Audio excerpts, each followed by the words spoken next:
A billionaire divorced her, thinking she was poor. A year later, he saw her at a business gala, sitting in the president's chair and holding twins.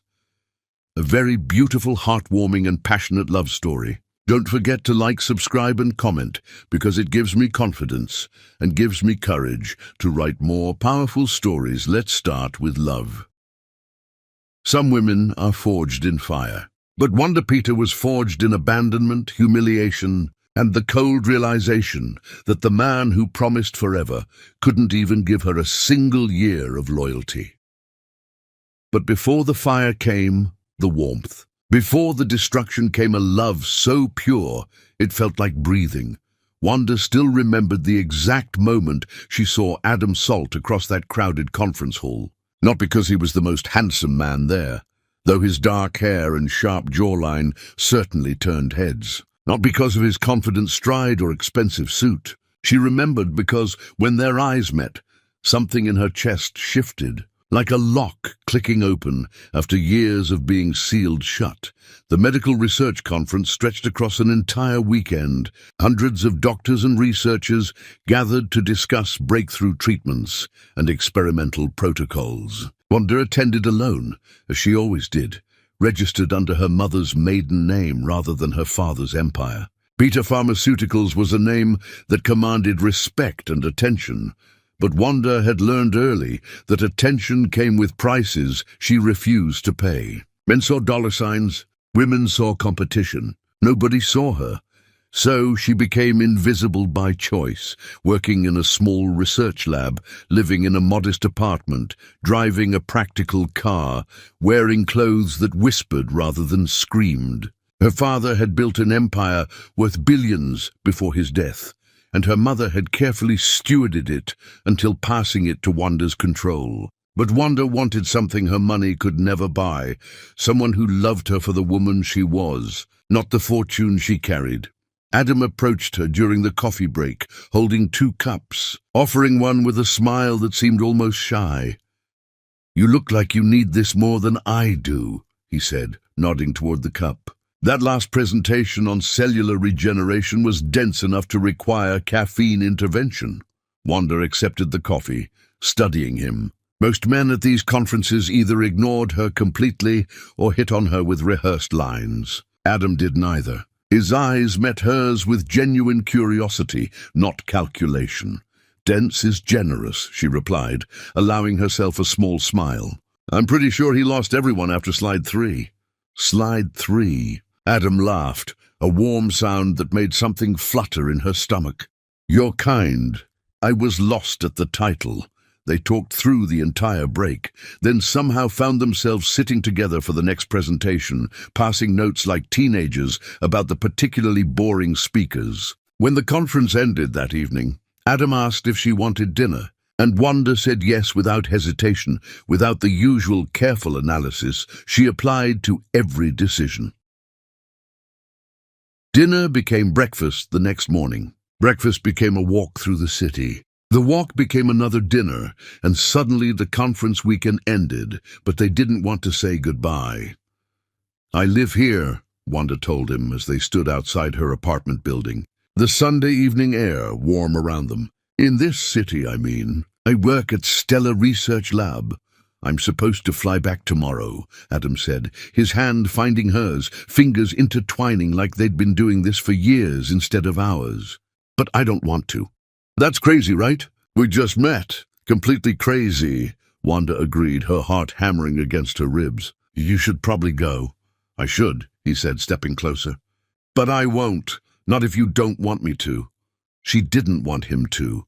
That night, they stayed up until dawn, talking about everything and nothing. Adam told her about his family's company, how they'd been struggling lately, how he felt pressure to save something that might not want to be saved. Wanda told him about her research, her passion for finding treatments that could actually help people, not just make profits. She didn't mention the billions in her trust fund. She didn't mention that she could buy his family's struggling company 100 times over without noticing the expense. Adam stayed. He found a research position at a local hospital, moved into an apartment across town, and their relationship bloomed like something out of a fairy tale. They spent evenings cooking terrible meals together, laughing when the smoke alarm went off. Weekends hiking trails outside the city, his hand always finding hers on the difficult climbs. Late nights tangled together in sheets, learning each other's bodies with reverent attention. "I love you," Adam whispered one night, his fingers tracing patterns on her bare shoulder. "I know it's fast, but I don't care. I've never felt like this about anyone. I love you too," Wanda breathed, and meant it with every cell in her body. Stay forever." "Forever," he promised, kissing her so deeply she forgot to breathe. The proposal came 6 months later, nothing elaborate or showy. Just Adam on one knee in her tiny apartment kitchen, holding a simple ring he'd saved for, his eyes wet with emotion. "Marry me," he said, voice shaking. "I know I don't have much. I know you deserve someone who can give you the world. But I swear I'll spend every day trying to make you happy. I'll love you until my last breath. Marry me, Wanda." She pulled him up, kissing him hard, tasting salt from both their tears. "Yes," she said against his mouth. Yes. They married in a small ceremony with just a handful of friends, no family on either side. Adam's parents sent a cold message about being too busy. Wanda didn't invite her mother, knowing the woman would accidentally reveal too much about their wealth. It didn't matter. Nothing mattered, except the way Adam looked at her when she walked down the makeshift aisle in a simple white dress, like she was the most precious thing in existence. "I'm the luckiest man alive," he whispered as they swayed together for their first dance. "No band or DJ, just a playlist from someone's phone. I don't deserve you." "You do," Wanda promised, resting her head against his chest, listening to his heartbeat. "We deserve each other. We deserve this happiness." The first year of marriage was everything Wanda had ever dreamed of and never believed she'd find. They were partners in every sense, supporting each other's work, celebrating small victories, comforting each other through setbacks. Adam brought her coffee every morning exactly how she liked it. Wanda left little notes in his jacket pockets for him to find during the day. They made love like they were discovering something sacred, gentle and fierce by turns, always ending wrapped around each other like neither could bear even an inch of separation. "What did I do to deserve you?" Adam asked one night, his hands splayed across her stomach, both of them drowsy and satisfied. "You saw me," Wanda said simply, covering his hand with hers. "Really saw me. Not what you wanted me to be. Just me." "I'll always see you," he promised, pulling her closer. "Always, baby. You're my whole world." She believed him. God help her. She believed every word. Their anniversary came. A quiet celebration at home because neither of them needed expensive restaurants or grand gestures. Wanda cooked his favorite meal, only burning the edges slightly. Adam gave her a bracelet with their wedding date engraved inside, kissing her wrist after he clasped it on. "To forever," he toasted, raising his wine glass. "To us." "To us," Wanda echoed, clinking her glass against his, thinking that life couldn't possibly get better than this moment, this man, this love that felt solid and unshakable. She was wrong. Everything was about to shatter. Chapter 2. The Poison of Doubt. The change didn't come all at once. It crept in slowly, like frost spreading across glass, beautiful and deadly in its progression. Adam started working later. Coming home after Wanda had already eaten dinner alone, the food she'd prepared growing cold on the stove. At first he apologized, kissing her forehead with genuine regret, explaining about important meetings and unexpected complications. Wanda understood. She knew about demanding work schedules. She reheated his plate without complaint and sat with him while he ate, telling him about her day, even though exhaustion pulled at his features. But the apologies grew shorter. Then they stopped coming at all. "You don't understand the pressure I'm under," Adam said one evening when Wanda gently asked if everything was all right. His tone carried an edge she'd never heard before, sharp enough to cut. "My family is depending on me. The whole company is struggling, and I'm supposed to fix it somehow." "I know it's hard," Wanda said carefully, reaching for his hand across the table. But we can talk about it. That's what marriage is, right? Supporting each other. He pulled his hand away, the gesture small but devastating. You wouldn't understand, he said, not meeting her eyes. You work in a lab doing research that might help someone someday. I'm trying to save jobs, livelihoods, my family's legacy. It's different. The dismissal of her work stung, but Wanda swallowed the hurt, telling herself he was stressed, that this wasn't really him talking. Adam's mother started visiting their apartment. Margaret Salt was a thin woman with sharp features and sharper words, always impeccably dressed, always carrying an air of judgment like expensive perfume. She'd never approved of the marriage, had made that clear from the beginning, but now her disapproval became vocal, poisonous. Such a small place, Margaret said during one visit, her gaze sweeping their modest living room with barely concealed disdain. Adam, darling, surely you could afford something more appropriate for a man in your position. We like it here, Wanda said firmly, but Margaret's eyes slid over her as if she hadn't spoken. Your father and I had connections, resources, Margaret continued, speaking only to her son. We moved in circles that mattered. But you married for love. She said the word like it was something distasteful. How romantic. And how impractical. Adam said nothing in Wanda's defense. Just nodded along, absorbing his mother's poison like it was medicine. The visits became more frequent. Margaret bringing articles about eligible socialites, mentioning daughters of business associates, talking constantly about money and connections and influence. Always while Wanda sat right there, invisible, erased. The Crane family is looking to invest, Margaret said one afternoon, her voice casual but calculated. Their daughter Lilith is accomplished, educated, comes from excellent breeding. She'd be quite an asset to someone ambitious. Mother, Adam said, but his tone lacked conviction. I'm just saying, darling, that sometimes we make choices with our hearts that our heads should have vetoed. Margaret's gaze finally landed on Wanda, cold and assessing. Some women are suited to be wives of important men. Others are simply pleasant distractions. Wanda stood abruptly, hands shaking with rage and hurt. I need to go to the lab. She left without waiting for Adam to respond, without waiting to see if he'd defend her because she was terrified he wouldn't. The distance between them grew like a chasm. Adam stopped touching her casually, no more hands on her waist as he passed, no more absent kisses on her temple while she cooked. In bed he turned away, citing exhaustion, stress, headaches. The man who had once made love to her like she was precious and necessary, now treated her like a roommate he tolerated. Wanda tried everything. She dressed up for him, wearing the lingerie he used to love removing with reverent hands. He barely glanced at her before turning back to his laptop. She cooked his favorite meals. He ate mechanically, phone in hand, responding to emails. She suggested weekend trips, date nights, anything to recapture what they'd had. I don't have time for that, he said, irritation flashing across his face. Some of us have real responsibilities, Wanda. We can't all play in laboratories pretending our work matters. Each word was a blade.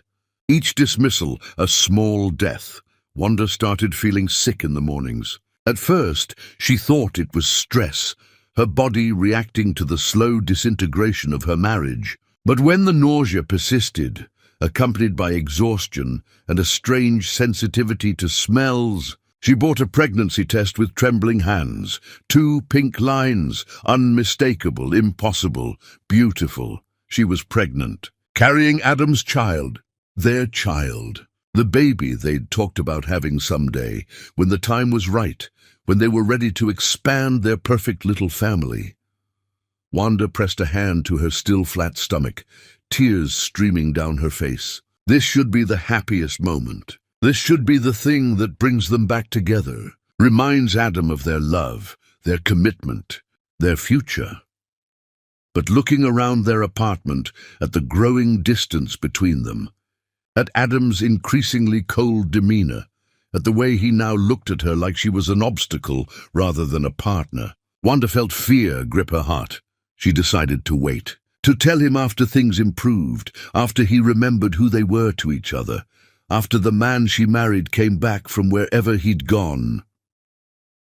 She waited 3 weeks, then 4, then 6. Adam came home later and later, stopped coming home some nights at all, texting that he was staying at his parents' house because work required an early start. His mother's visits became daily invasions, her commentary increasingly cruel. "Still no children," Margaret observed one afternoon, her smile sharp as glass. "Perhaps that's for the best. Some bloodlines shouldn't be mixed after all." The racist undertone wasn't even subtle anymore. Wanda sat frozen, waiting for Adam to defend her, to throw his mother out, to remember that he'd chosen her, married her, loved her. Adam said nothing, just stared at his phone like the conversation wasn't happening. Wanda's hand drifted to her stomach, protecting the secret growing there, the child whose father was becoming a stranger. "I think you should leave," Wanda said quietly, voice steady despite her shaking hands. Margaret stood gracefully, gathering her designer purse. "Of course, dear. I have a lunch appointment anyway, with the Cranes. Such a lovely family. Lilith asked about you, Adam. She's single again, you know." After she left, silence pressed heavy between husband and wife. "Why do you let her talk to me like that?" Wanda asked, hating the pleading note in her voice. Adam finally looked up, and Wanda barely recognized the cold assessment in his eyes. "Maybe she has a point," he said slowly. "Maybe I did marry too quickly, without thinking about practicalities, about what I needed versus what I wanted. What are you saying?" "I'm saying I'm tired, Wanda. Tired of struggling. Tired of having a wife who doesn't understand the world I'm trying to survive in. Tired of pretending this is enough." The words hit like physical blows. Wanda stood there, one hand unconsciously protecting her belly, the other gripping the counter for support. "I love you," she whispered. "Doesn't that matter?" Adam's expression flickered, something like guilt or regret crossing his features before hardening again. "Love doesn't pay bills," he said, and walked into the bedroom, closing the door between them. Wanda stood alone in the kitchen, feeling their baby flutter for the first time, a tiny movement like butterfly wings against her palm, while her marriage died around her in slow, agonizing increments. Wanda stood alone in the kitchen, feeling their baby flutter for the first time, a tiny movement like butterfly wings against her palm, while her marriage died around her in slow, agonizing increments. She threw the newspaper in the trash and booked a one-way flight to another city, where her mother's company headquarters waited, where her real life could finally begin, where Adam Salt would never find her again. But that day wasn't today. Today, she just held on and survived. He'd thrown away everything that mattered, and getting it back might be impossible. Adam didn't have answers. He only had determination and the growing certainty that he'd spend the rest of his life trying to fix this, even if it killed him. His children existed. That fact couldn't be erased or ignored, and Adam would spend the rest of his life trying to be worthy of them, even knowing he might never succeed. And Adam understood that this might be all he ever got. Supervised hours twice a week with children who might never truly accept him, and eternal punishment from the woman whose life he'd destroyed. It was far less than he deserved to hope for, but it was something, and he'd take something over nothing, even if it killed him slowly. Wanda didn't respond, just closed the door gently, leaving Adam standing on her porch, feeling something dangerously close to hope for the first time in years. Chapter 3. The Death of Forever. Adam came home early on a Thursday, which should have been strange enough to alarm her. He'd barely spent an evening at home in weeks, preferring his parents' house or late nights at the office or anywhere that wasn't here, wasn't with her. But Wanda had been folding laundry, her body exhausted from the pregnancy she carried in secret. And when she heard his key in the lock, something in her chest lifted with pathetic hope. Maybe he'd remembered. Maybe today was the day he came back to her. He walked in carrying a briefcase she didn't recognize, wearing a suit that looked newly tailored, expensive, His face was set in hard lines, no warmth anywhere in his expression. He didn't kiss her hello, didn't ask about her day, just set the briefcase on the kitchen table and opened it with steady hands. "We need to talk," he said, pulling out papers. "Legal documents." Wanda's eyes caught on the header before her brain could process the meaning. "Petition for dissolution of marriage." "What is this?" she asked, though she knew. God, she knew. "Divorce papers," Adam said flatly, no emotion in his voice, like he was discussing the weather or what to have for dinner. "I need you to sign them." Wanda's hand instinctively moved to her stomach, still flat enough that no one would notice the life growing inside. She pulled it away quickly, pressing both palms against the table edge instead, gripping hard enough that her knuckles went white. "You want a divorce," she repeated, her voice sounding distant to her own ears. "I need a divorce," Adam corrected, still not looking at her, shuffling the papers into order. "This isn't working, Wanda. It hasn't been working for a while now." "We've been married barely over a year," Wanda said, desperation creeping into her tone despite her efforts to stay calm. "We made vows. We promised forever." Now he looked at her, and the coldness in his eyes froze her blood. "I made a mistake," he said simply. "I married you thinking you were enough, thinking love was enough, but it's not." "You're not," the words landed like punches. Wanda felt each one impact her chest, her throat, her heart. "What are you talking about? I've done everything you asked. I've supported you, taken care of you, been here for you even when you stopped being here for me." "Exactly," Adam said, his voice rising with frustration. "You've been here, just here, in this tiny apartment, working your meaningless research job, contributing nothing to my life except dead weight." "Dead weight?" Wanda's voice cracked. "Is that what I am to you?" "Yes," he said, and the casual cruelty of it stole her breath. "My family's company is dying, and I married someone who can't help, who has no connections, no money, no influence. You're ordinary, Wanda, painfully, desperately ordinary. And I need extraordinary." She could tell him right now. Could reveal that she was worth more than his family's entire failing company 100 times over. Could show him bank statements and trust fund documents and make him choke on his words. But pride and heartbreak sealed her lips. If he wanted to leave her thinking she was ordinary and worthless, then let him. Let him live with that choice. "There's someone else," Wanda said, not a question. She'd known somewhere deep down, had felt the truth in how he'd stopped touching her, stopped seeing her. "Lilith Crane," Adam admitted without shame. "We've been seeing each other for a few weeks. Her family wants to invest in salt industries, help us rebuild. It makes sense, Wanda. She comes from money, understands my world, can actually be an asset instead of a liability." "You're cheating on me," Wanda breathed. "The betrayal, somehow worse than the divorce itself." "I'm making a practical choice," Adam corrected, his tone matter-of-fact, like he was explaining something obvious to a child. "Love doesn't save companies. Love doesn't pay for the lifestyle I deserve. Love doesn't fix anything. Love is everything," Wanda said, tears finally spilling over despite her best efforts. "Love is why we got married. Love is what we promised each other." "We were kids playing house," Adam said dismissively. "I grew up. You stayed ordinary. That's not my fault." He pushed the papers across the table toward her, along with a pen. "Sign them." "I've already signed. My lawyer will file tomorrow. You'll get a small settlement, nothing life-changing but enough to find a new apartment, start over somewhere. I'm being generous, generous." The word almost made her laugh hysterically. He thought he was being generous while destroying her life, while abandoning the child growing inside her that he didn't even know existed.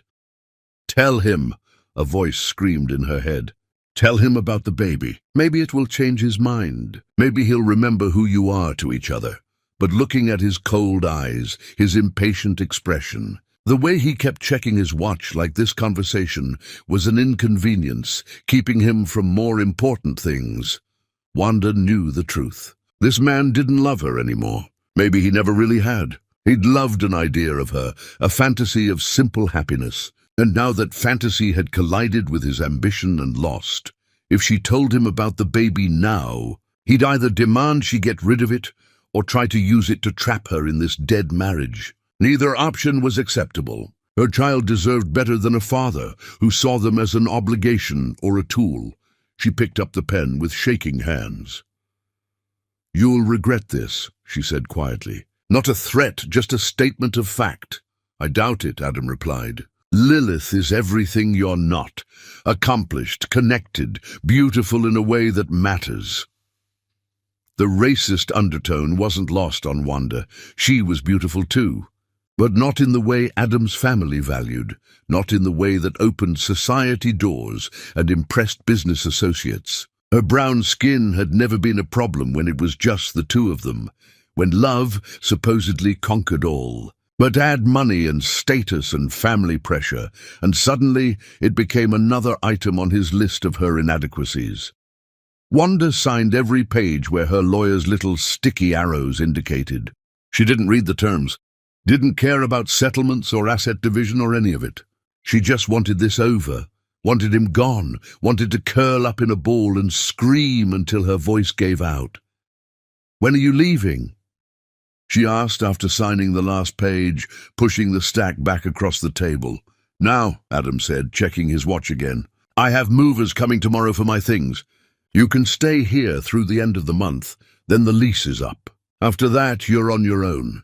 He closed the briefcase with a decisive snap, picked it up and walked toward the door. Wanda sat frozen at the kitchen table, watching the father of her unborn children walk out of her life without looking back.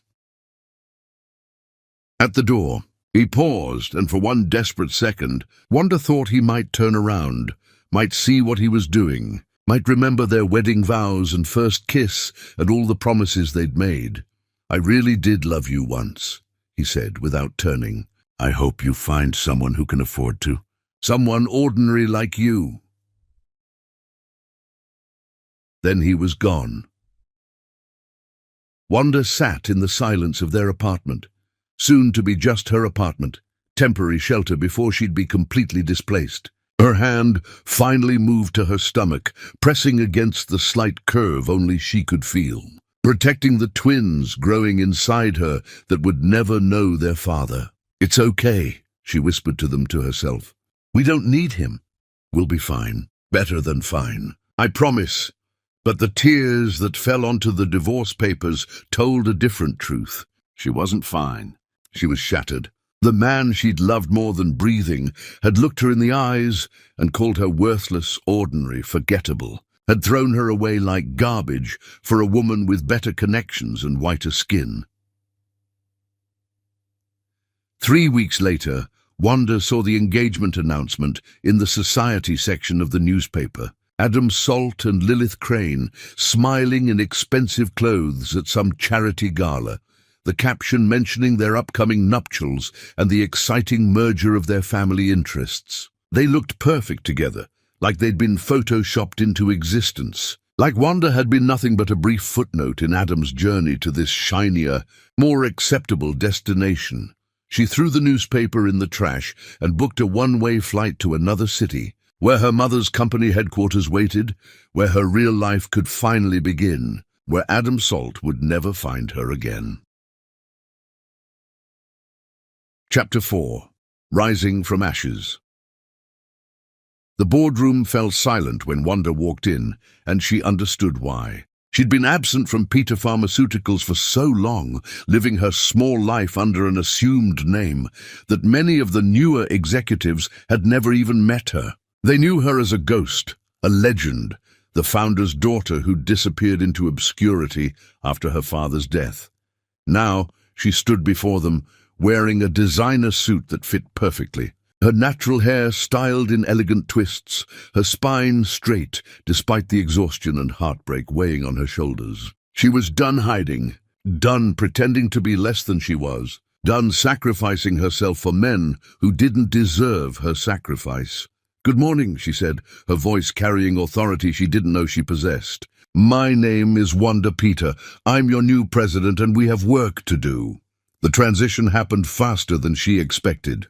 Her mother had kept a seat warm for her, maintained her inheritance, protected her legacy, even when Wanda had walked away from it. The board accepted her leadership with barely a murmur of resistance. Recognizing her father's brilliance in her eyes, her mother's steel in her voice, Wanda threw herself into the company with ferocious intensity. She worked 16-hour days, reviewing every department, every project, every failing and success. She identified weak points and strengthened them, found inefficiencies and eliminated them, took risks on experimental treatments that other pharmaceutical giants deemed too dangerous or unprofitable.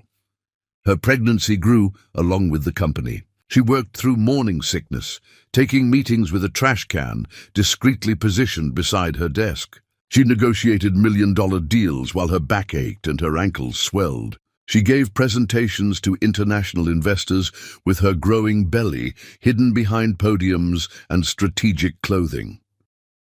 Nobody questioned her. Nobody dared. She was brilliant and terrifying in equal measure. A woman possessed by the need to prove something to a man who would never know. "See me now," she thought during late nights alone in her office, one hand on her expanding stomach. "See what you threw away, Adam. See what you called ordinary." But Adam wasn't there to see. He'd married his socialite, merged his failing company with her family's money, and presumably lived happily in his upgraded world. Wanda learned this through industry gossip, through business publications that mentioned salt industry's minor recovery, through society photos of Adam and Lilith at various galas and benefits. She stopped looking after the first month. It hurt too much. Seeing him smile beside another woman, seeing him build the life he'd decided she wasn't good enough to share. Her assistant became her closest confidant. Jessica was a no-nonsense woman who asked no questions about Wanda's pregnancy, simply adjusted schedules around doctor appointments and made sure healthy meals appeared on her desk throughout the day. "You need to rest," Jessica said one evening, finding Wanda still at her desk well after midnight. "You're working yourself to death." "I'm working myself to life," Wanda corrected, not looking up from the research proposal she was reviewing. "Death is what happens when you stop moving." But she knew Jessica was right. The exhaustion had gone beyond normal pregnancy fatigue into something dangerous. Her doctor had warned her about stress, about the risks of carrying twins, about needing to slow down before her body made the decision for her. Wanda finally began working from home more often, conducting meetings via video conference, signing documents that Jessica brought to her penthouse. The apartment was massive and empty, decorated by professionals in sleek modern style that felt like a hotel. No warmth, no personality, no memories of happier times, because there were no happy times here. She spent evenings alone, feeling her babies move inside her, talking to them softly about nothing and everything. "Your father doesn't know about you," she whispered one night. Hands splayed across her belly, where two distinct kicks answered her touch. "He'll never know. That's his loss, not yours. You'll have everything. Love, security, a mother who will burn down the world to protect you. You don't need him. We don't need him." But some nights in the darkest hours before dawn, Wanda cried for what should have been. For doctor appointments she attended alone, where other women had partners to hold their hands during ultrasounds. For nursery furniture she assembled herself, refusing to ask for help, stubbornly independent even as tears blurred her vision. For the future she'd imagined, where Adam held their children, where they were a family, where love hadn't died such a brutal death.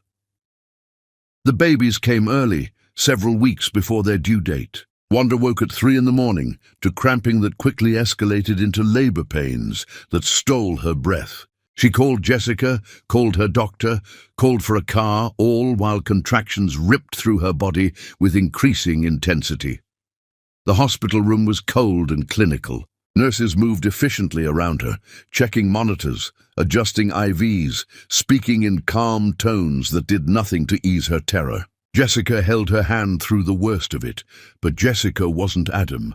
Jessica wasn't the father of these children. Jessica wasn't the man who should have been there, supporting her, telling her she was strong and beautiful and doing amazing. "You're doing great," the doctor said. positioned between Wanda's legs, hands ready. "One more push for the first baby." Wanda pushed, screaming through the pain, feeling her body tear itself apart to bring new life into the world. The first cry pierced the air, tiny and furious and perfect. "It's a boy," the nurse announced, placing a squirming, bloody bundle on Wanda's chest for just a moment before whisking him away to be cleaned and checked. "Rest for a minute," the doctor instructed. "Then we'll do it again for baby number 2. Wanda barely had time to catch her breath before the contractions started again, harder this time, more painful. The second delivery felt endless, her body exhausted and struggling, alarms beeping somewhere as medical staff moved with increased urgency. "Come on, Wanda," Jessica urged, squeezing her hand. "You can do this. Just a little more." Another push, another scream, another cry joining the first. This one higher-pitched, more insistent. "It's a girl," the doctor said, relief evident in her tone. "You did it. You have twins." They placed both babies on Wanda's chest, skin to skin, their tiny bodies warm and alive against her. She looked down at them through tears, seeing Adam in every feature. The boy had his eyes, that exact shade of grey-blue. The girl had his nose, that slight upturn at the tip. Both had that distinctive shape to their ears that she'd kissed 1,000 times on their father's face. "Noah," she whispered, touching the boy's tiny hand. "And Ebony." She'd chosen the names carefully. Strong names. Names that meant something. Names that had nothing to do with Adam or his family or the life she'd left behind. "They're beautiful," Jessica said softly, standing beside the bed, tears in her own eyes. "Perfect." But they weren't perfect. They were fatherless. They would grow up with a gaping hole where Adam should have been, where his love and presence and support should have shaped them. Wanda held her children closer, protective and fierce despite her exhaustion. "I'm so sorry," she whispered to them. "I'm sorry your father is a coward. I'm sorry I couldn't make him love us enough. But I promise you this, you will never feel unwanted. You will never feel ordinary. You will know every single day that you are my entire world, that I would die for you, that nothing and no one will ever hurt you while I'm breathing." Noah's tiny hand curled around her finger. Ebony nuzzled against her chest, seeking warmth and comfort. They were hours old and already depending on her completely, trusting her absolutely. The weight of that trust settled over Wanda like armor. She wasn't just a heartbroken woman anymore. She wasn't just a billionaire CEO. She was a mother, and that changed everything. "We're going to be okay," she promised them, promised herself. "Better than okay. We're going to be extraordinary.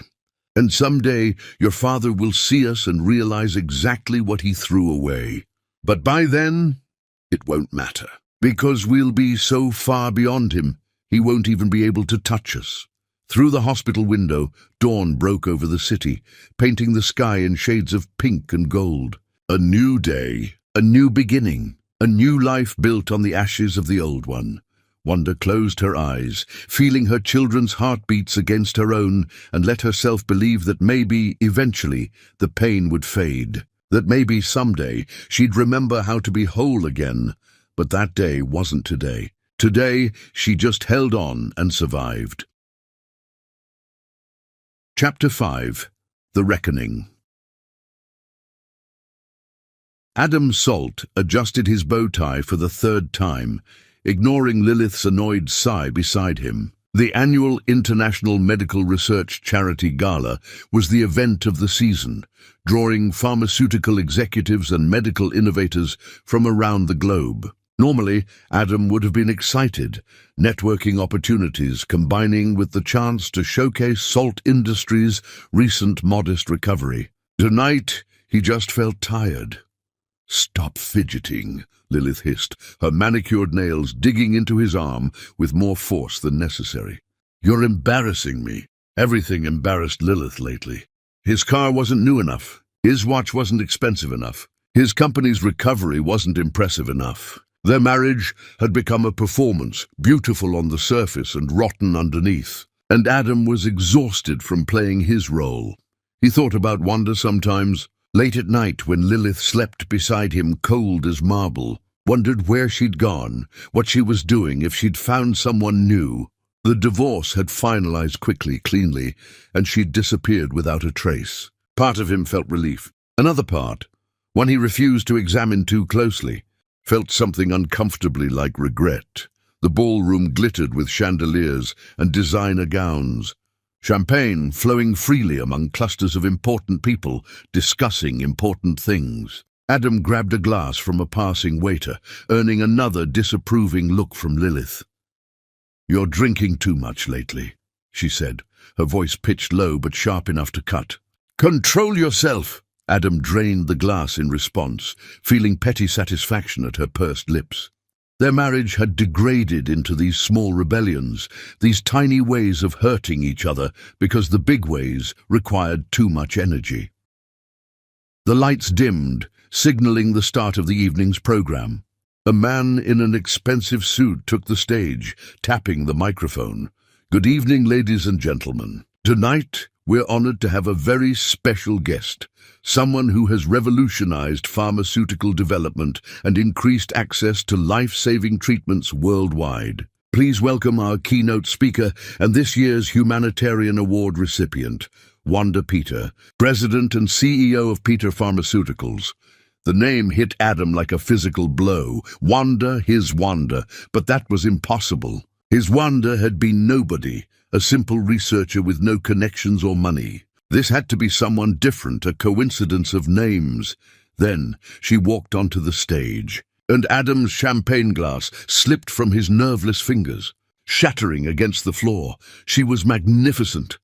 There was no other word for it. Wanda moved like royalty, wearing a gown that probably cost more than Adam's car, diamonds glittering at her throat and ears. Her natural hair was styled in an elegant updo, her makeup flawless, her posture radiating confidence and power. But it was her eyes that destroyed him. Those same eyes he'd looked into on their wedding day. Except now they held something he'd never seen before, absolute certainty of her own worth. "That's her," Lilith breathed beside him, her voice tinged with something like awe. "Wanda Peter, she's worth billions. Built her company into one of the top 5 pharmaceutical giants in the world. How do you not know who she is?" Adam couldn't speak, couldn't breathe, couldn't process what he was seeing.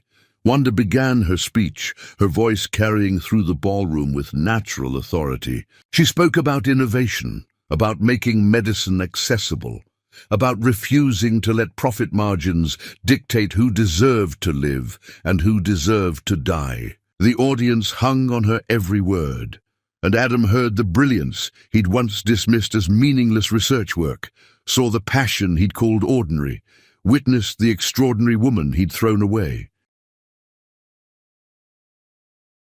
She'd been this person all along. She'd been wealthy beyond his imagination, powerful beyond his dreams, and she'd chosen to be with him anyway. She'd loved him enough to hide her fortune, to live simply, to be his equal instead of his superior, and he'd called her worthless.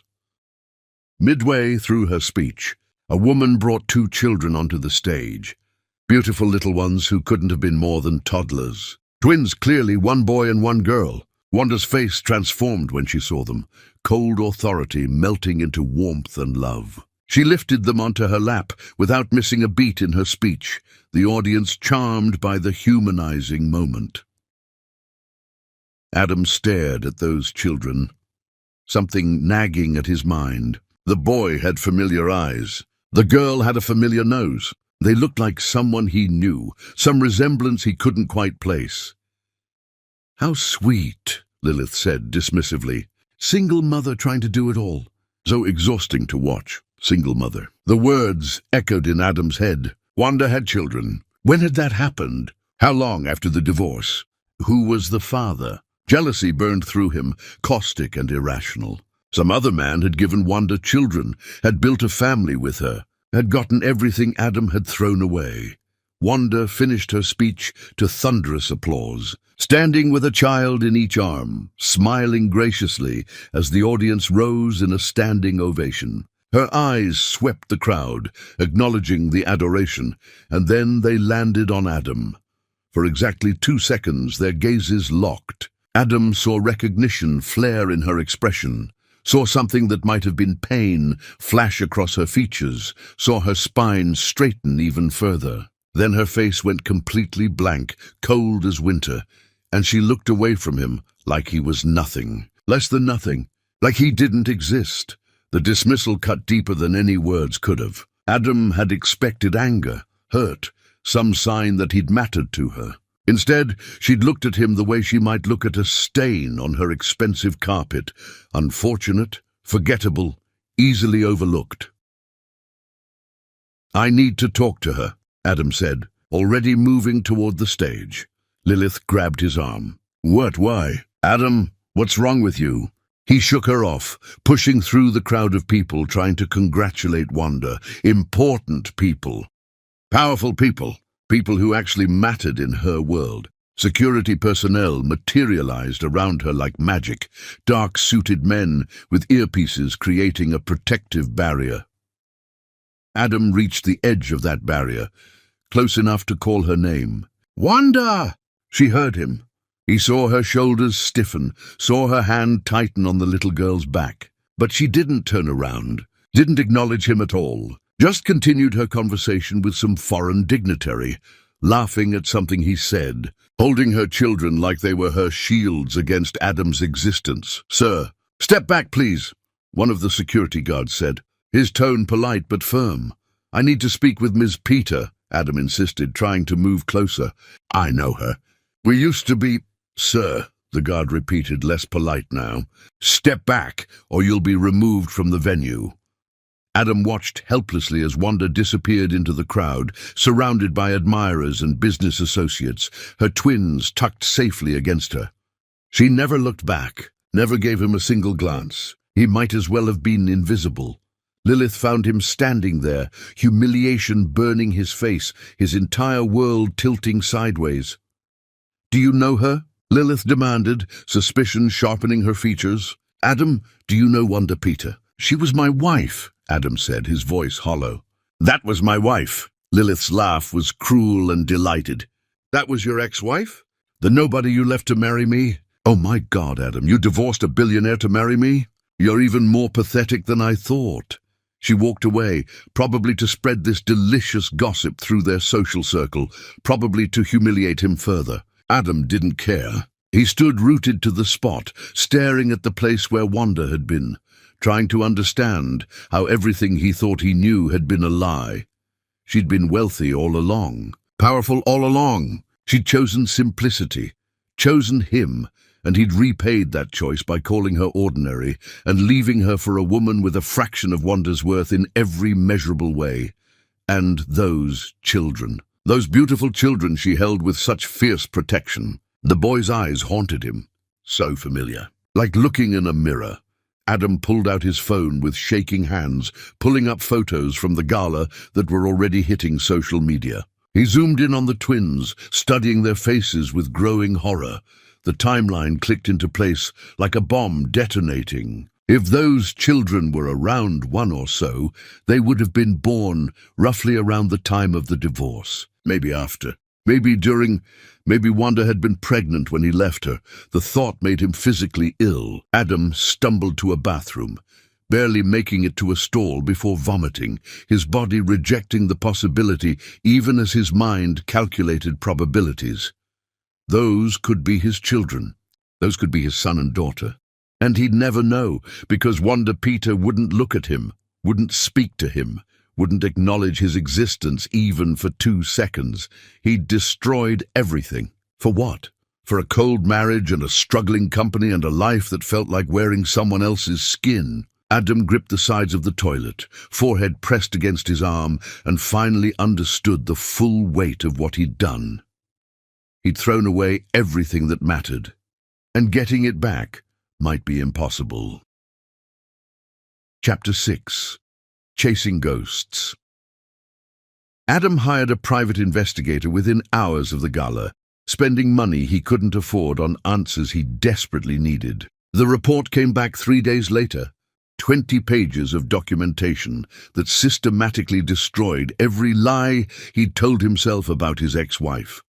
Wanda Peter, born to pharmaceutical titan Richard Peter and his wife Dorothy. sole heir to Peter Pharmaceuticals, a company worth billions, even before Wanda took control. She'd lived under her mother's maiden name during their marriage, working in research by choice, not necessity. She'd had access to unlimited wealth the entire time they were together and never mentioned it once.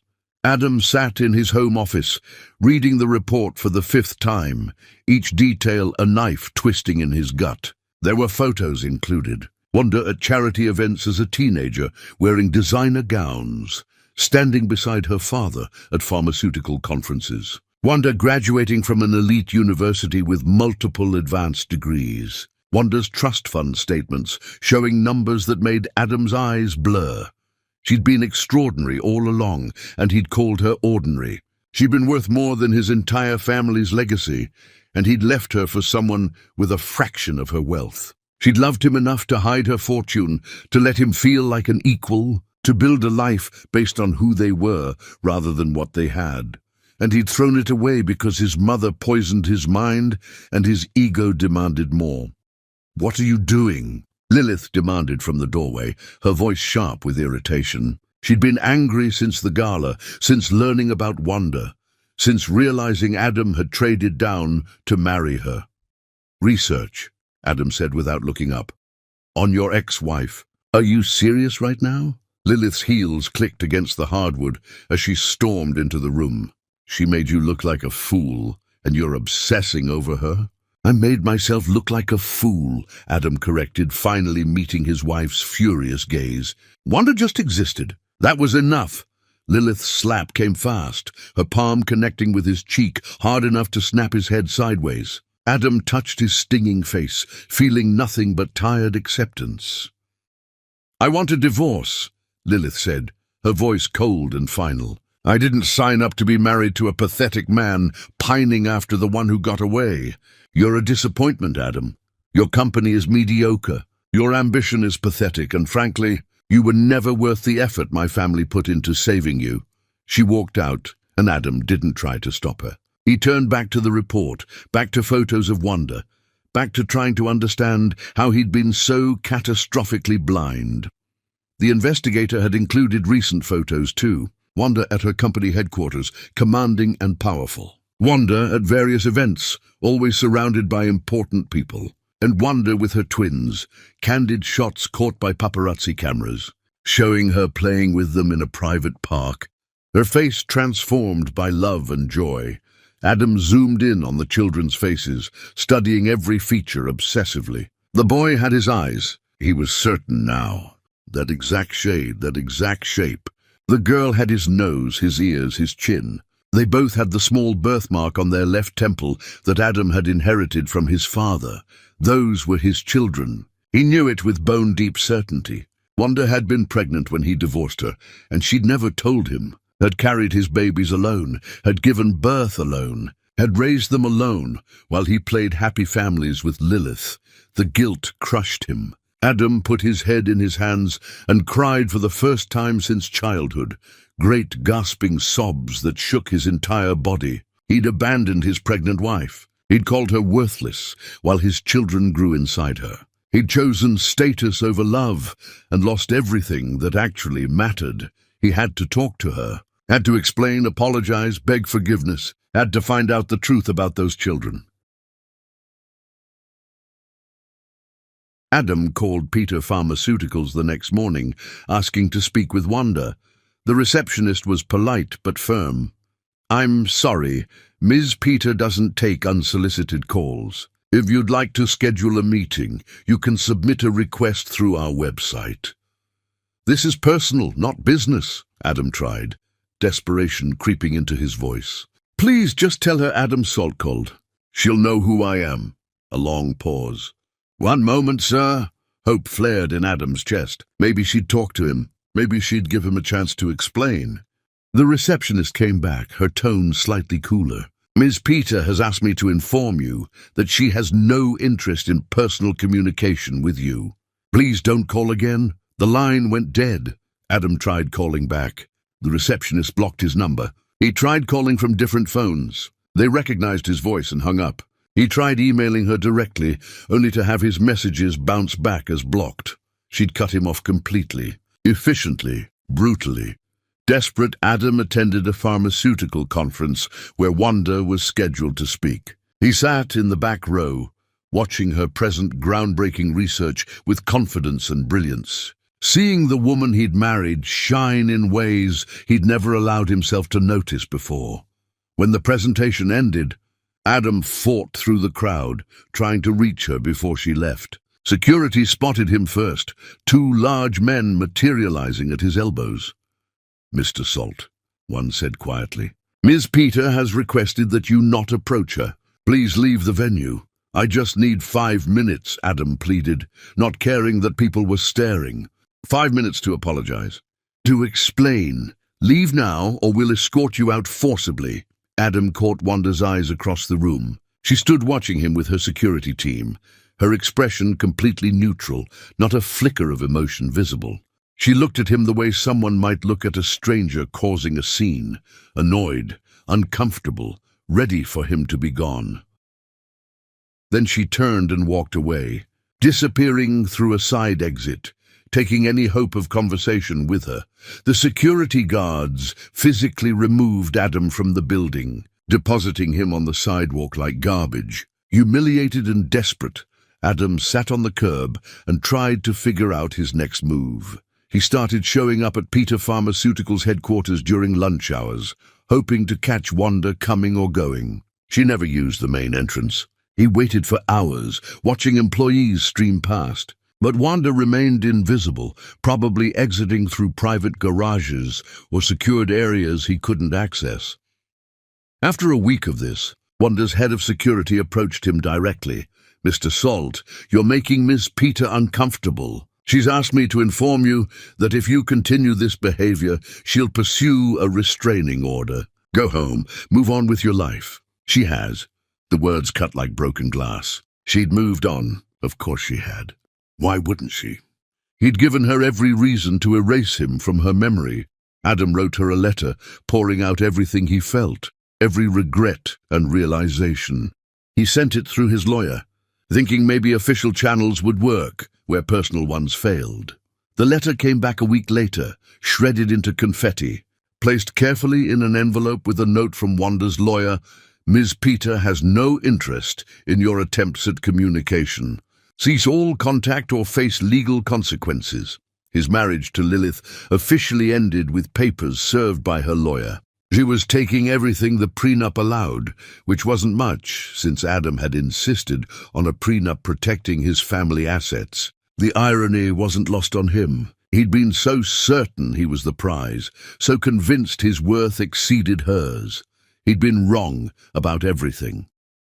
Salt Industries continued its slow decline despite Lilith's family investment. The company was hemorrhaging money, losing contracts, failing in every measurable way. Adam's family blamed him, his mother especially vicious in her criticism. "You had a billionaire," Margaret hissed during one particularly brutal family meeting. "You were married to the Peter Pharmaceutical heiress, and you left her? For Lilith Crane? Are you stupid or just catastrophically incompetent?" "You told me to leave her," Adam shot back, rage bubbling over. "You said she was worthless, ordinary, not good enough. You pushed Lilith on me. I didn't know she was secretly wealthy." Margaret shrieked. "If I'd known, I would have told you to get on your knees and worship her. You ruined us, Adam. You ruined everything." Adam walked out of the meeting, out of the building, out of his old life. He couldn't do this anymore. Couldn't pretend the company mattered. Couldn't pretend his family's approval mattered. Couldn't pretend anything mattered except the woman he'd destroyed and the children he'd abandoned without even knowing they existed. He spent his evenings researching Wanda obsessively, reading every article, watching every interview, collecting photos like a madman. The pictures of her twins haunted him most. Noah and Ebony, he learned their names from a magazine profile. They were growing so fast, changing from babies to toddlers, hitting milestones he wasn't there to witness. In one photo, Noah grinned at the camera with Adam's exact smile. In another, Ebony's laugh showed dimples Adam saw in his own mirror every morning. They were his. They had to be. The resemblance was too strong, the timeline too perfect. But Wanda wouldn't talk to him, wouldn't even acknowledge his existence. And without her cooperation, he had no way to prove paternity, no way to claim his children, no way to fix what he'd broken. Adam lay awake at night, staring at his ceiling, replaying every moment of his marriage to Wanda, seeing all the signs he'd missed. The way she never worried about money, but never flaunted it. The way she talked about research, like someone who understood the business side, not just the science. The way she carried herself with unconscious confidence, like someone born to lead. She'd been everything he'd ever needed, and he'd been too blind and arrogant to see it, too poisoned by his mother's bigotry and his own insecurities.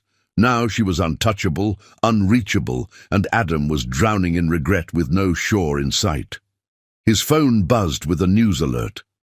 Wanda Peter photographed at a children's charity event with twins Noah and Ebony Saltpeter, ages approaching 2 years old. Saltpeter. She'd given them his name. Even after everything, she'd given them his name, which meant she'd never hidden their paternity. She'd just hidden it from him specifically. Adam pulled up the photo, his vision blurring as he stared at his children's faces. They were beautiful, perfect, growing up without him. And it was his own fault, all his own fault. He had to find a way to make this right, had to find a way back to them. Even if Wanda never forgave him, even if she hated him forever, those children deserved to know their father, deserved to have him in their lives if he could somehow prove he was worthy. The question was how. How did you earn back something you'd thrown away? How did you prove you'd changed to someone who wouldn't even look at you? Adam didn't have answers. He only had determination and the growing certainty that he'd spend the rest of his life trying to fix this, even if it killed him. Chapter 7. The Fall. The business dinner should have been routine. Quarterly gathering of pharmaceutical executives and investors, networking disguised as social nicety, the usual performance of success and stability. Adam attended because he had to, because appearances still mattered even as everything crumbled around him. Lilith attended because she enjoyed these events, enjoyed being seen, enjoyed the performance. He should have known she'd choose this moment, should have seen it coming in the cruel smile she wore, the way she dressed to kill in red silk, the particular gleam in her eyes that meant someone was about to bleed. They were seated at a prominent table, surrounded by industry leaders and society fixtures, the kind of people whose opinions shaped reputations, whose gossip could destroy careers. Adam pushed food around his plate, only half listening to conversation, his mind on Wanda as always, on his children, on everything he'd lost. Lilith stood abruptly, her chair scraping loudly enough to draw attention.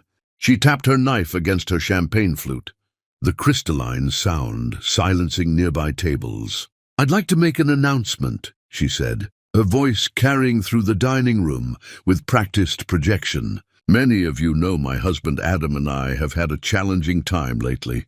Well, I'm here to end that challenge by ending our marriage." Shocked murmurs rippled through the crowd. Adam's stomach dropped. "Lilith, don't," he said quietly, urgently.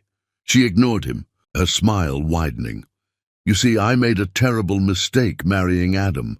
I thought he was ambitious, successful, worthy of my family's investment. Turns out he's just a mediocre man with a failing company and an obsession with his ex-wife." "Oh yes," she continued, warming to her subject as mortification burned Adam's face. "The brilliant Wanda Peter, the billionaire pharmaceutical queen. She was married to my husband first, and the fool left her, called her worthless, threw her away to marry me. Imagine that, trading a billionaire genius for—" She gestured at herself mockingly. "Well, for this." People were staring now, conversations at nearby tables dying as more guests tuned into the drama. "I'm filing for divorce immediately," Lilith announced. "Not that it matters financially, since Adam is essentially bankrupt. Salt Industries is failing, his family has disowned him, and honestly, he was never worth the effort. So if anyone is looking for a cautionary tale about male stupidity and wasted potential, I present my soon-to-be ex-husband, Idem Salt, the man who threw away perfection and ended up with absolutely nothing. She drained her champagne, set the glass down with deliberate care, and walked out of the dining room with her head held high, leaving Adam sitting in the wreckage of his reputation. The silence was deafening. Then whispers started multiplying like bacteria, spreading through the room with vicious speed. Adam felt every eye on him, every judgment, every delighted whisper about his humiliation. He stood on shaking legs, threw money on the table for his meal, and walked out as people's conversations followed him like knives. The divorce was swift and brutal. Lilith's lawyers were efficient, taking everything they legally could, which wasn't much but felt like everything anyway. She got the house. He got a studio apartment. She got the nice car. He got the old sedan. She got to keep her dignity and reputation. He got public humiliation and industry-wide gossip. Salt Industries declared bankruptcy 3 weeks later. His father officially dissolved the company, selling assets to cover debts, eliminating the family business that had existed for generations. Adam's parents blamed him entirely, his mother especially venomous. "You destroyed us," she said during their final conversation, her voice cold with hatred. "Everything we built, everything we worked for, gone because you're weak and stupid. Don't contact us again. You're not our son anymore." They cut him off financially, emotionally, completely. Adam moved into his tiny apartment with boxes of belongings that had seemed important once, and now just felt like reminders of failure. He couldn't find work in his field. His reputation preceded him everywhere. The story of his stupidity spread by Lilith's gleeful retelling. Companies wouldn't hire him for executive positions, couldn't risk the liability, couldn't trust his judgment. Adam took a position at a small university research lab. Entry-level work, barely above janitorial, filing reports and organizing data for actual scientists. The pay was terrible, the work was humbling, and he deserved every moment of it. His co-workers treated him with confused pity, knowing he'd once been somebody and was now nobody, unsure how to interact with a fallen man. Adam kept his head down and did his work, grateful to have any employment at all. But Wanda's face was everywhere. Magazine covers and checkout lines, billboard advertisements for Peter Pharmaceuticals, news articles about her company's latest breakthroughs, television interviews where she discussed medical innovation with commanding intelligence. And always, in many of the photos, her twins, Noah and Ebony, growing bigger, more distinct, more heartbreakingly familiar with every image Adam saw. He started keeping a folder on his laptop, collecting photos of them, studying their faces with obsessive intensity. The boy had his exact eyebrow arch. The girl had his exact lip shape. They both had that specific way of tilting their heads when listening, the same gesture Adam saw in his own childhood photos. One night, desperate for certainty, Adam created a timeline, wrote out dates with shaking hands, calculating and recalculating until the truth became undeniable. Divorce finalized. Count forward. Birth date of twins, based on their current appearances and public information. Count backward. Conception date. They'd still been married. She'd been pregnant during the divorce. He'd left his pregnant wife and she'd never said a word. Adam made a sound, somewhere between a laugh and a sob, his body folding over his small desk, hands pulling at his hair. Those were his children, his son, his daughter. Growing up without him, calling someone else daddy if they called anyone daddy at all. Living complete lives that didn't include their father because he'd been too blind and arrogant and poisoned to see what he had. He'd abandoned them before they were born, rejected them without knowing they existed. And Wanda had gone through pregnancy alone, labor alone, every milestone alone, because Adam had called her worthless and walked away. The guilt was crushing, physical. Adam couldn't breathe under the weight of it, couldn't see past the horror of his own actions. He'd destroyed everything that mattered, destroyed the woman he loved, destroyed his children's chance at having a father, destroyed any hope of redemption or forgiveness.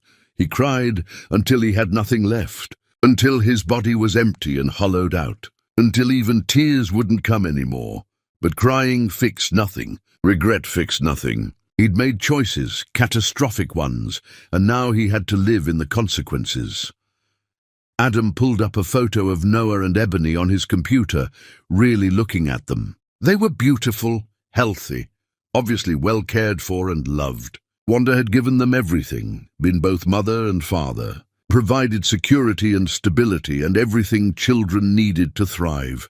She didn't need Adam, the twins didn't need Adam. He'd proven himself unworthy, untrustworthy, not fit to be part of their lives, but they were his blood, his children, his responsibility, even if he'd abdicated it. And whether Wanda liked it or not, whether she wanted him involved or not, he had rights as their biological father.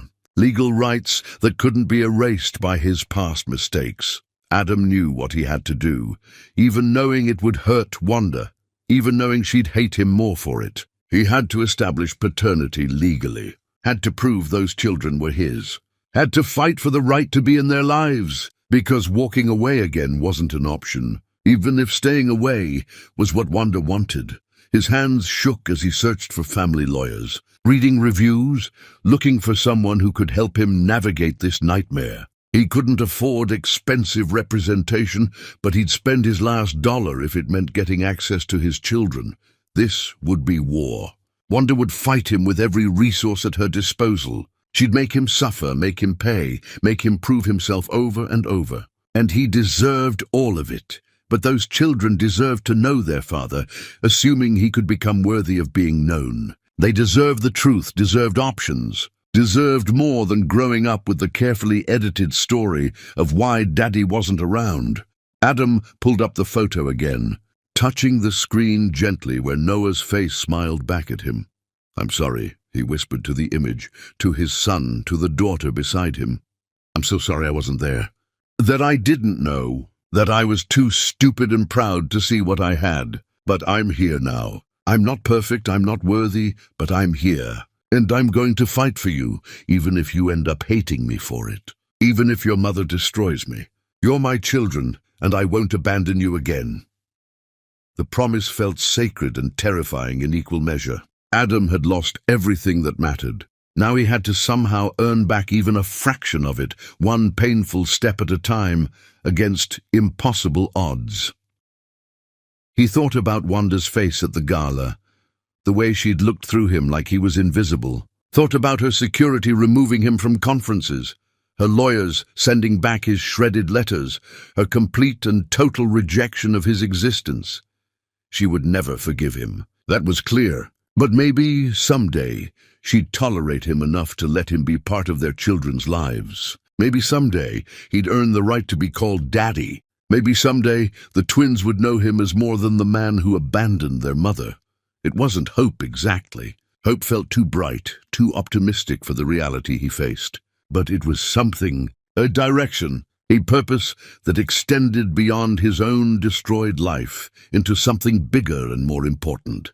His children existed. That fact couldn't be erased or ignored. And Adam would spend the rest of his life trying to be worthy of them, even knowing he might never succeed. Chapter 8, Facing the Truth. The family court building smelled like industrial cleaner and desperation. Adam sat on a hard bench outside the courtroom, his cheap suit wrinkled from the bus ride, his hands shaking despite his best efforts at composure. His lawyer, a kind older woman named Patricia, who'd taken his case for reduced fees after hearing his story, sat beside him reviewing notes. "Remember," Patricia said quietly, "stay calm no matter what happens in there. Don't get defensive. Don't get emotional. Just answer questions honestly and let me handle the legal arguments."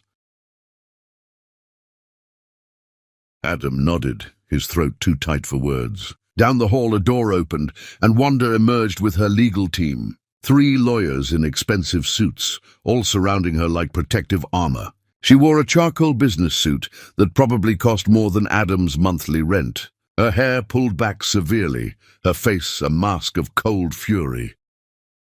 Their eyes met across the hallway, and the hatred in her gaze nearly knocked him backward. This was the woman who'd once looked at him with love, with trust, with vulnerability. Now she looked at him like something she'd found stuck to her shoe. "Miss Peter," Patricia tried, approaching carefully. "Perhaps we could discuss this privately before going before the judge." "My client has nothing to discuss," one of Wanda's lawyers said sharply. Mr. Salt abandoned his pregnant wife. He has no moral or ethical right to these children.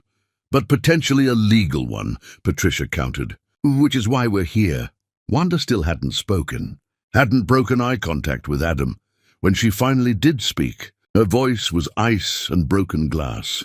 "You will never be their father," she said, each word precisely enunciated. "You will never be part of their lives in any meaningful way. You threw us away. You don't get to come back when it's convenient." "Wanda," Adam started, his voice cracking. "Don't say my name," she cut him off, venom in every syllable. "You lost that right. You have no rights where I'm concerned, none." The bailiff called them into the courtroom before Adam could respond. They sat on opposite sides, miles of space and hurt between them, and waited for the judge to appear. Judge Morrison was a stern woman in her 60s who'd clearly seen every form of family dysfunction imaginable. She read through the petition with furrowed brows, occasionally glancing between Adam and Wanda with unreadable expression. "Mr. Salt, you're petitioning for paternity testing and potential custody of Noah and Ebony Saltpeter, is that correct?" Adam stood. "Yes, Your Honor. I have reason to believe I'm their biological father, and I want to be part of their lives." "Your Honor," Wanda's lead lawyer interjected, "Mr. Salt divorced Ms. Peter while she was pregnant, though he claims he didn't know about the pregnancy. He's had no contact with these children, provided no support, shown no interest until recently, when he discovered Ms. Peter's wealth and status." "That's not true," Adam said desperately. "I didn't know about them. I swear I didn't know. Did you ask?" Judge Morrison questioned, her tone sharp. "Did you check on your ex-wife after the divorce? Attempt contact? Show any interest in her well-being?" Adam's silence was damning. "Your Honor," Patricia intervened, "regardless of my client's past mistakes, if he is the biological father, he has legal rights to pursue a relationship with his children." Judge Morrison sighed heavily. "Unfortunately, you're correct. I'm ordering DNA testing for both children and Mr. Salt. Results will determine next steps. Court is adjourned until we have those results."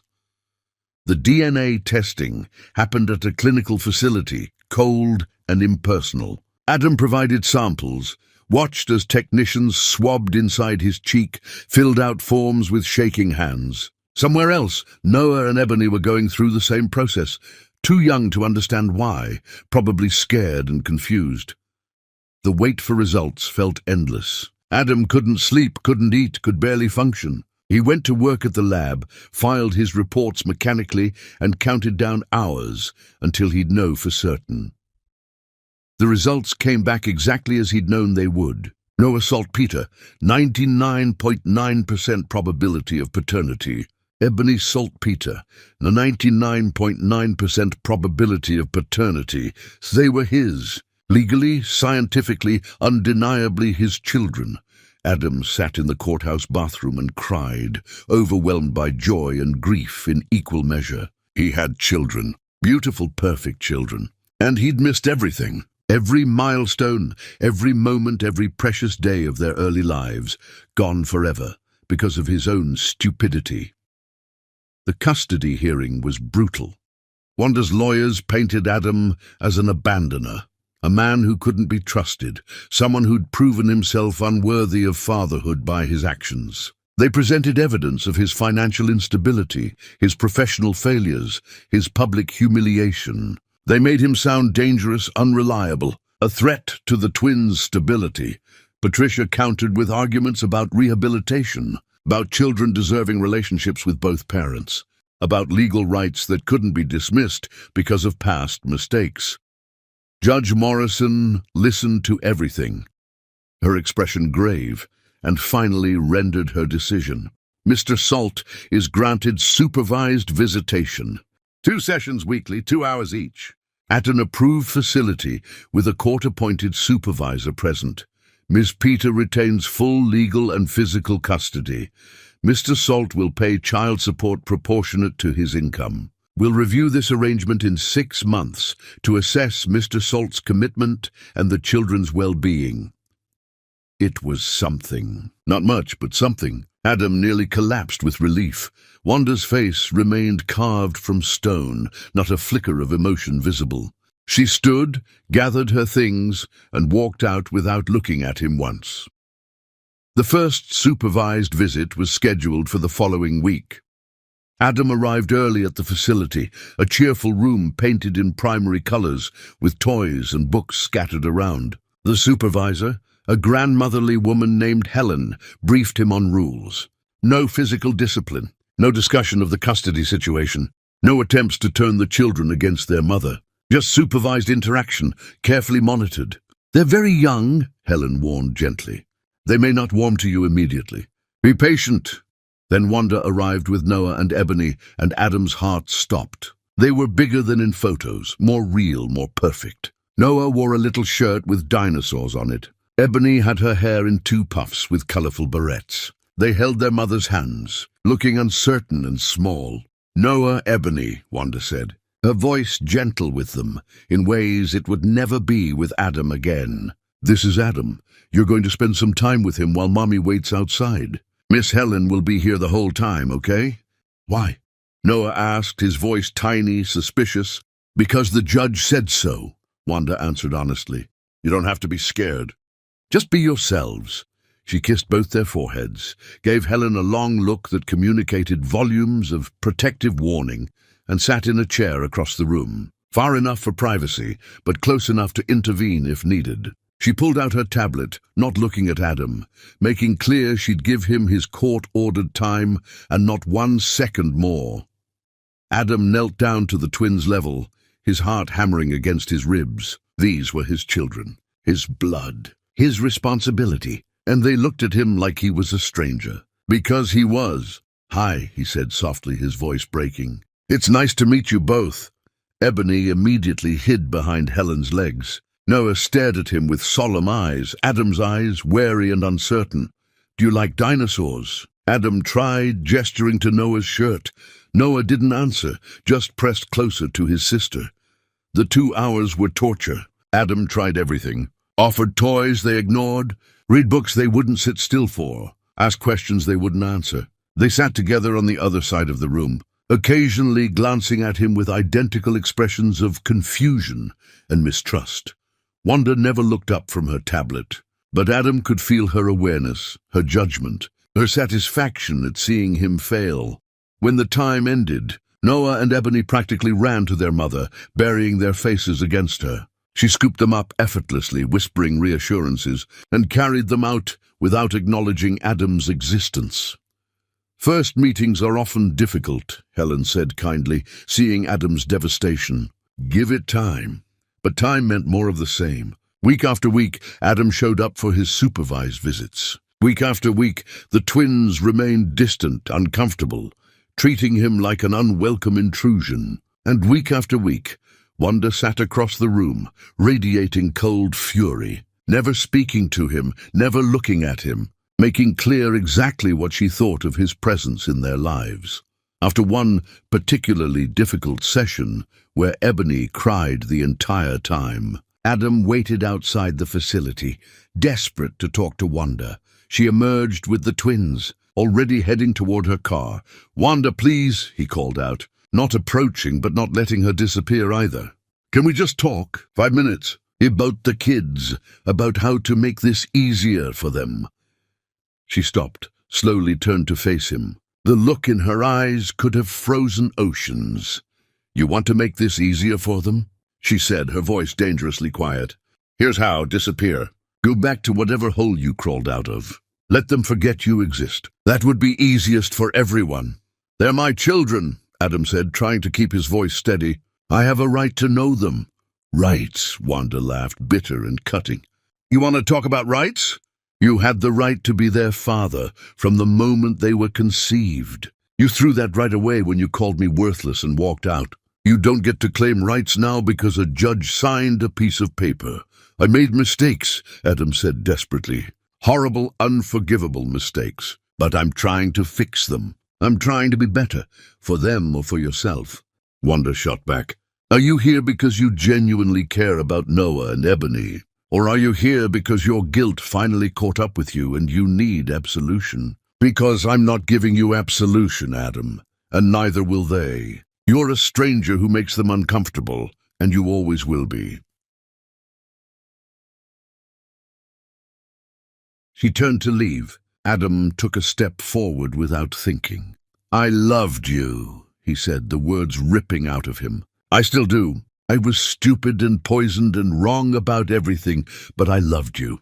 I love our children. Please, Wanda, please let me try. She stopped at her car, her back to him, her shoulders rigid. For a moment, Adam thought she might respond, might give him something, anything. Then she opened the car door, secured the twins in their car seats, and drove away without a single word. Adam stood in the parking lot until long after her car disappeared, until darkness fell and Helen gently suggested he go home, until he had no choice but to accept that this was his reality now. Court-ordered access to children who didn't want him, eternal hatred from the woman he'd destroyed, and no path forward that didn't hurt everyone involved. But he kept showing up. Every scheduled visit, he arrived early and stayed until the last possible second. He brought age-appropriate toys and books. He learned their favorite snacks. He sat patiently across from them, talking softly about nothing important, just trying to be a consistent presence. Noah warmed to him slightly after a few months, accepting a toy car Adam brought, occasionally answering a question with 1 or 2 words. Ebony remained wary, but she stopped crying when he entered the room. It was progress, infinitesimal but real. Wanda never softened, never spoke to him beyond logistical necessities, never gave any sign that she saw his efforts or cared about his changes. And Adam understood that this might be all he ever got. Supervised hours twice a week with children who might never truly accept him, and eternal punishment from the woman whose life he'd destroyed. It was far less than he deserved to hope for, but it was something, and he'd take something over nothing, even if it killed him slowly. Chapter 9. Breaking Through Stone. Time moved differently now, measured in supervised visits and small victories. Noah started calling him by name instead of avoiding him entirely. Ebony let him help her build block towers without flinching away from his hands. Progress came in drops instead of floods, but Adam clung to each drop like it was water in a desert. The twins were older now, their personalities emerging more clearly with each passing month. Noah was cautious and thoughtful, always observing before participating. Ebony was bold and expressive, her emotions written across her face in ways that reminded Adam painfully of Wanda. They were brilliant and beautiful and growing up before his eyes, and he was grateful for every moment he got with them, even knowing he'd miss so much more. But Wanda remained an immovable wall. She sat in that room twice a week, present but absent, allowing him his court-mandated time and not 1 second more. She never smiled at him, never spoke beyond absolute necessity, never gave any indication that his efforts mattered. Adam tried again. He had to try. One afternoon after a visit, he approached her carefully in the parking lot, keeping distance so she wouldn't feel threatened. Wanda, Noah mentioned he's starting preschool next month. I'd like to know which school, maybe help with supplies or tuition or whatever he needs. She didn't even look up from buckling Ebony into her car seat. Everything is handled.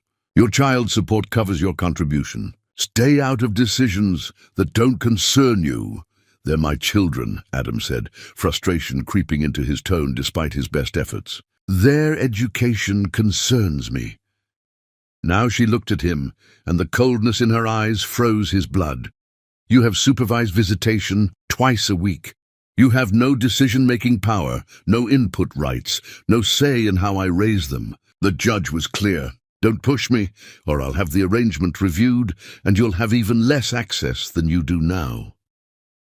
She drove away before he could respond. Threat delivered, point made, door slammed again. First failed attempt at reconnection. Weeks later, the twins had a birthday approaching. Adam showed up at a visit with carefully wrapped presents. Books he'd researched to be age-appropriate and educational, a stuffed dinosaur for Noah, and an art set for Ebony, based on interests he'd carefully observed over months. These are for their birthday, he told Helen, who'd become something like a friend, an ally in his impossible quest. Can you make sure Wanda gets them? Helen called Wanda over from her usual chair. Wanda approached like she was walking through contaminated space, her expression radiating displeasure.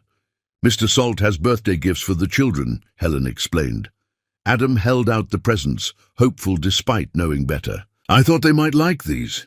Nothing expensive, just things I thought they'd enjoy. Wanda took the packages without looking at him. Fine, anything else? I was wondering if I could attend their birthday party, Adam said quickly, before courage failed. Just for an hour. I wouldn't intrude, wouldn't make it about me. I just want to be there for their special day. No, Wanda said flatly, no hesitation. Wanda, please. They're turning 3. I've already missed so much. And whose fault is that? She asked, her voice sharp enough to cut. You missed their first steps, their first words, their first everything because you threw me away while they were growing inside me. Now you want me to let you into their birthday celebration? Absolutely not. You get your supervised hours. That's all you're entitled to. She handed the presents back to him. Give these directly to them during your next visit. I don't want them thinking you're part of our family celebrations. You're not. Second failed attempt at reconnection.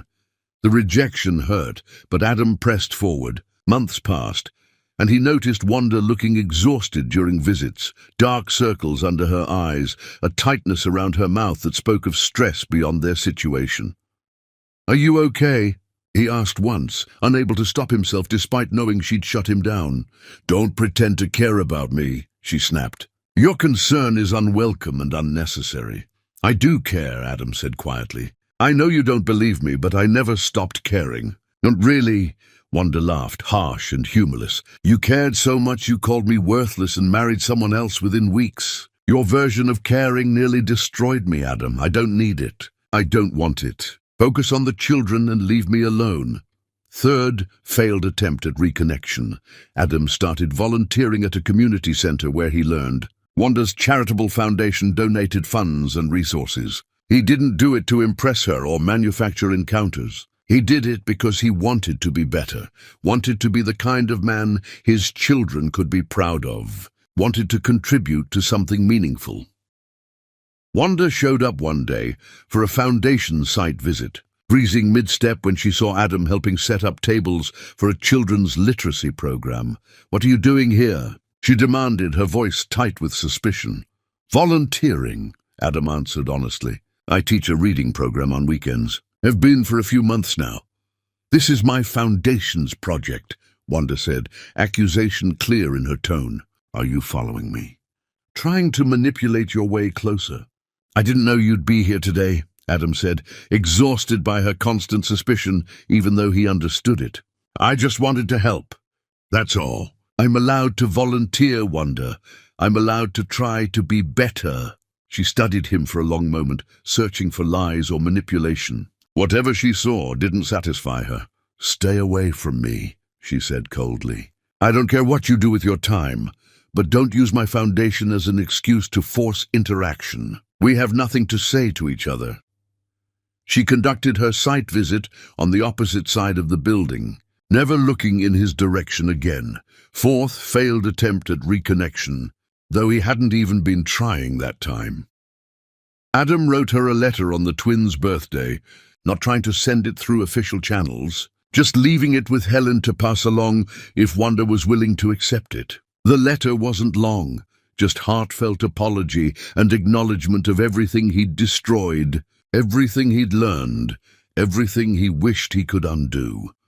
The letter came back unopened the next visit, handed to him by Helen with sympathetic eyes. She didn't even read it, Helen said gently. I'm sorry, Adam. She's not ready to hear from you. Will she ever be ready? Adam asked, already knowing the answer. Helen didn't have to respond. The silence said enough. Fifth failed attempt at reconnection, then everything changed. Adam was at work when his phone rang, an unknown number that he almost didn't answer. Something made him pick up. Mr. Salt? This is Helen from the visitation center. There's been an emergency with Noah. He's at County Hospital. Wanda asked me to inform you.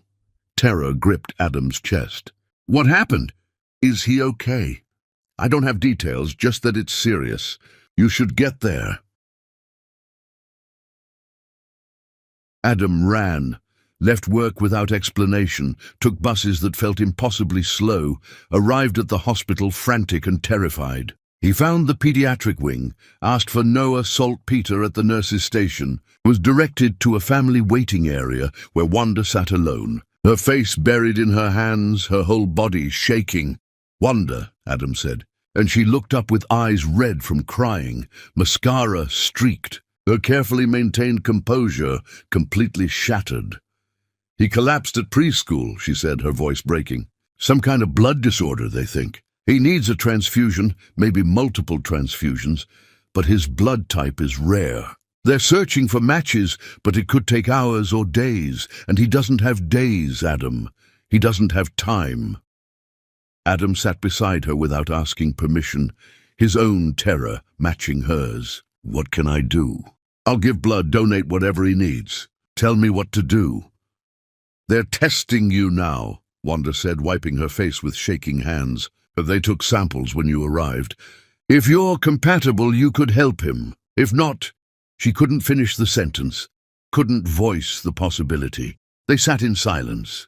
Two parents united in terror for their child, all their animosity temporarily forgotten in the face of something bigger than their destroyed marriage. A doctor emerged, and they both stood simultaneously. Mr. Salt, you're a match, the doctor said. We can use your blood for the immediate transfusion. It won't cure the underlying condition, but it will stabilize him while we run more tests and determine treatment. Take whatever you need, Adam said immediately. All of it if it helps him. The transfusion took hours. Adam lay in a medical bed, watching his blood flow through tubes toward his son, praying to whatever might be listening that this would be enough. Wanda sat in a chair nearby, not speaking, not looking at him, but present in a way she hadn't been in years. Thank you, she said finally, her voice small and broken. For coming, for helping. He's my son, Adam said simply. There's nothing I wouldn't do for him. For either of them. Wanda nodded, fresh tears sliding down her face. I know, I can see that now. I can see you've changed, that you're trying. She stopped, struggling with words. I just can't forgive you, Adam, I can't. What you did broke something in me that doesn't heal. And I'm sorry, because I know you want forgiveness, but I can't give it to you. I don't need forgiveness, Adam said, meaning it. I need you to let me be their father. Let me help when they need help. Let me be part of their lives in whatever small way you can tolerate. That's all I'm asking. Not forgiveness, not reconciliation. Just access to my children. Wanda studied him with exhausted eyes, seeing him maybe for the first time in years. Okay, she said finally, so quietly he almost missed it. Okay. They released Noah hours later, diagnosis uncertain but condition stabilized. Adam was allowed into the room, seeing his son small and pale in the hospital bed, tubes still attached, but alive and breathing. Hi, buddy, Adam said softly, taking Noah's tiny hand in his. You scared us. Adam, Noah's voice was weak but clear. You came? Of course I came, Adam said, his throat tight. I'll always come when you need me, always. Noah's fingers tightened around his. Mommy said you saved me, that your blood helped. We helped each other, Adam corrected. You're strong, Noah, so strong.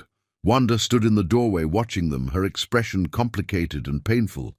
She wasn't smiling, wasn't softening completely, but something had shifted. Some wall had developed a tiny crack. When they discharged Noah, Wanda allowed Adam to help get him to the car, to see where they lived.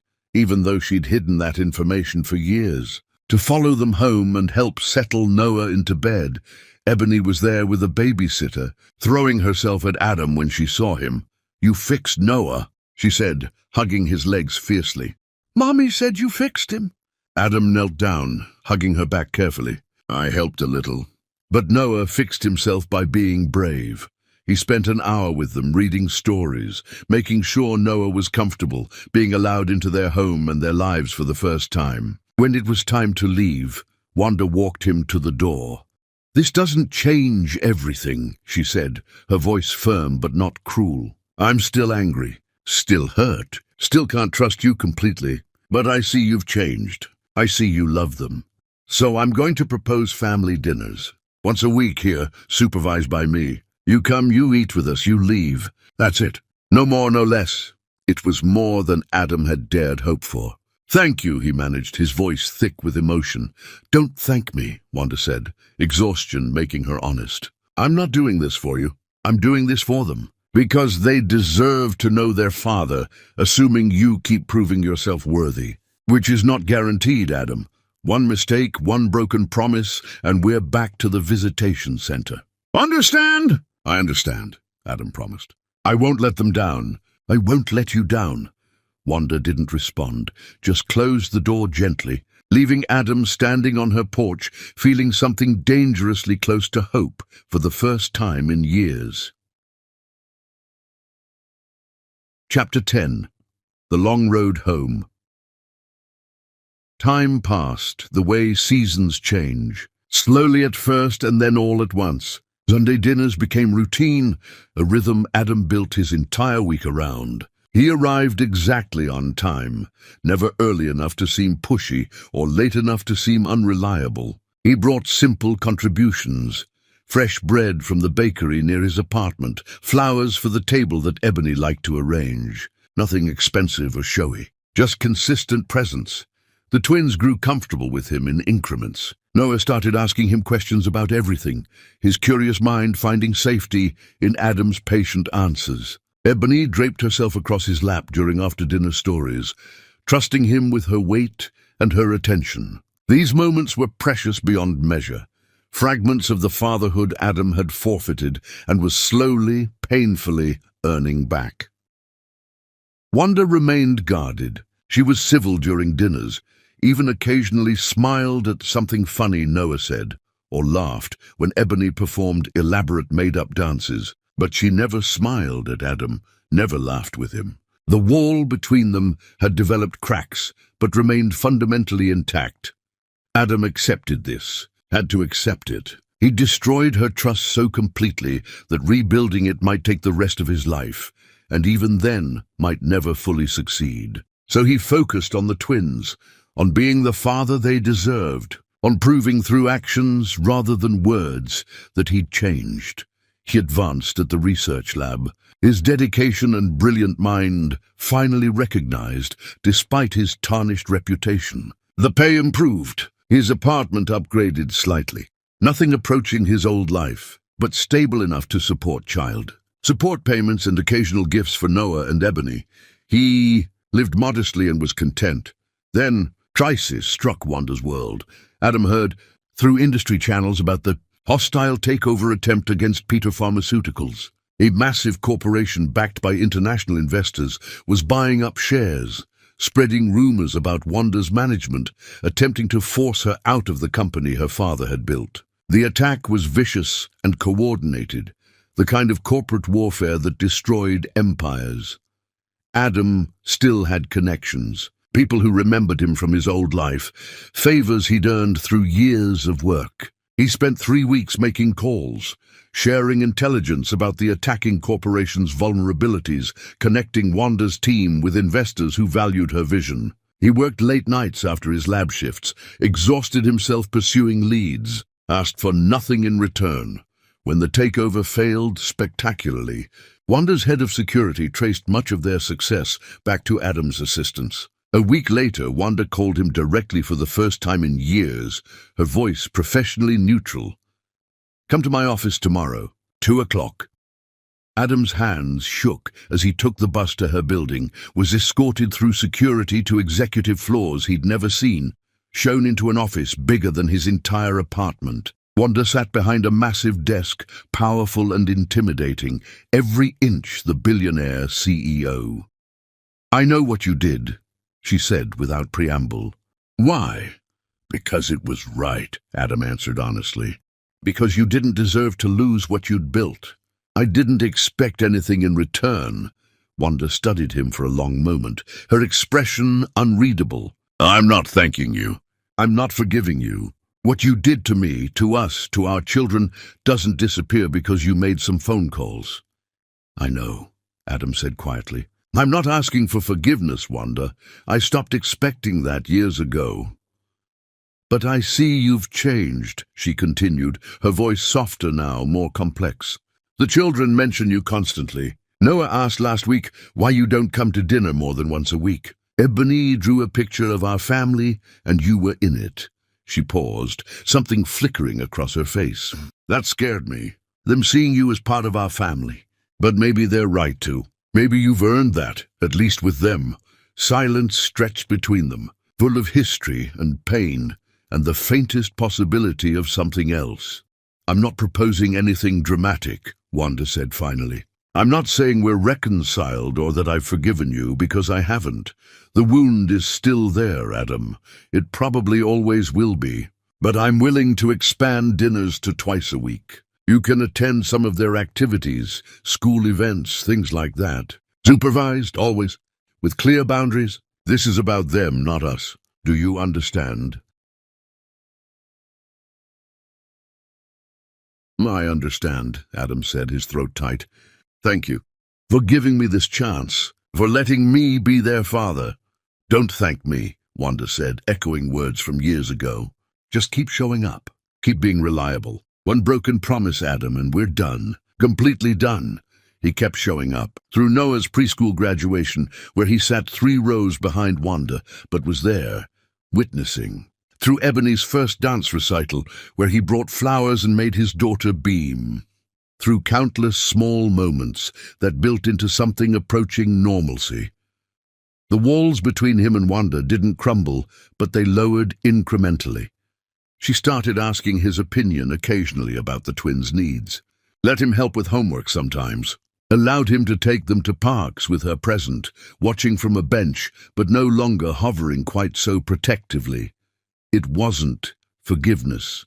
It wasn't love, but it was peace, fragile and hard-won. The school performance came on an ordinary Tuesday.